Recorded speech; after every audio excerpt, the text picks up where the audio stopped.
السلام علیکم ورحمۃ اللہ وبرکاتہ ناظرین، پچھلی ویڈیو میں ہم نے ایک بات کی تھی کہ نماز کے فرائض جو ہیں وہ تشہد پر فرائض و واجبات جو ہیں وہ پورے ہو گئے۔ تو یہاں پر ایک ساتھی کے جو ہے وہ توجہ دلانے سے میں گزارش کر دوں کہ اس سے مراد جو یہ تھی کہ نماز کے اندر جو فرائض و واجبات ہیں وہ مکمل ہو چکے، اور اس کے بعد جو ہے وہ ایک فرض رہ جاتا ہے نماز کا، اس سے نکلنے کا، نماز کو مکمل کر کے اس سے نکلنے کا۔ تو مسئلہ یہ تھا کہ اگر کوئی بندہ بالفرض درود شریف نہیں بھی پڑھتا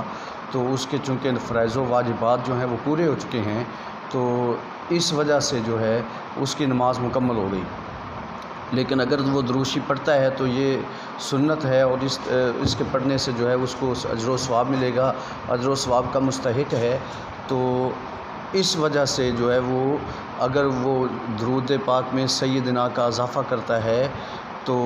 اس کے لیے وہ درست ہے، کوئی حرج نہیں ہے۔ سیدنا بھی کا اضافہ بھی درست ہے، مولانا کا بھی اضافہ درست ہے، کیونکہ رسول اللہ صلی اللہ تعالیٰ علیہ وسلم کی بارگاہ میں اپنے عجز و انکساری کے ساتھ آپ کی عزت و احترام جو ہے اس کو پیش کرنا مقصود ہے۔ تو وہ جتنی بھی ہو سکے کر دی جائے تو کوئی حرج نہیں،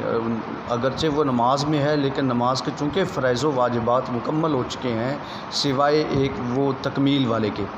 تو لہٰذا اس وضاحت کو جو ہے وہ ضرور ملحوظ خاطر رکھا جائے۔ السلام علیکم ورحمۃ اللہ وبرکاتہ۔